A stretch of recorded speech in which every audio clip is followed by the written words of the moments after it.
حکومت صدر مملکت عمران خان اور قاسم سوری کے خلاف ریفرنس تیار کر رہی ہے۔ سینئر صحافی حامد میر نے دعویٰ کیا ہے کہ حکومت صدر مملکت ڈاکٹر عارف علوی، سابق وزیر اعظم عمران خان اور سابق ڈپٹی اسپیکر قاسم سوری کے خلاف آرٹیکل 6 کے تحت ریفرنس تیار کر رہی ہے۔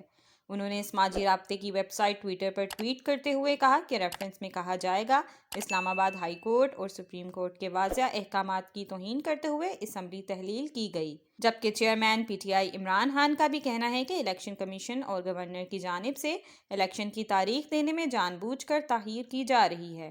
حکومت آرٹیکل 6 کے خلاف ورزی کی مرتکب ہو رہی ہے۔ قبل از سینئر صحافی حامد میر کا کہنا ہے کہ عمران خان نااہلی سے بچنے کے لیے تمام کارڈز کھیل رہے ہیں، لیکن فیصلہ ہو چکا ہے، وہ بچ نہیں سکیں گے۔ انہوں نے جیو نیوز کے پروگرام میں گفتگو کرتے ہوئے کہا کہ پنجاب اور خیبر پختونخوا میں 90 دن میں الیکشن نہیں ہوں گے۔ میری رائے میں 90 دن میں الیکشن ہونے چاہیے، کیونکہ یہ آئین کا تقاضا ہے، لیکن پاکستان میں کوئی آئینی تقاضے نہیں مانتا، جو ان کا دل چاہتا ہے کرتے ہیں۔ وزارت خزانہ نے الیکشن کمیشن کو انتخابات کے لیے مطلوبہ رقم دینے سے انکار کر دیا۔ رینجرز اور ایف سی نے الیکشنز کے انعقاد کے لیے خیبر پختونخوا پولیس کی مدد کرنے سے انکار کر دیا۔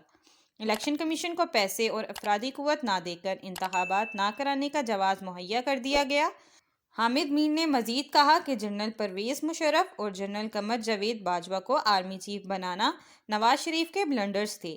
عمران خان نااہلی سے بچنے کے لیے تمام کارڈز کھیل رہے ہیں، لیکن فیصلہ ہو چکا ہے، وہ بچ نہیں سکیں گے۔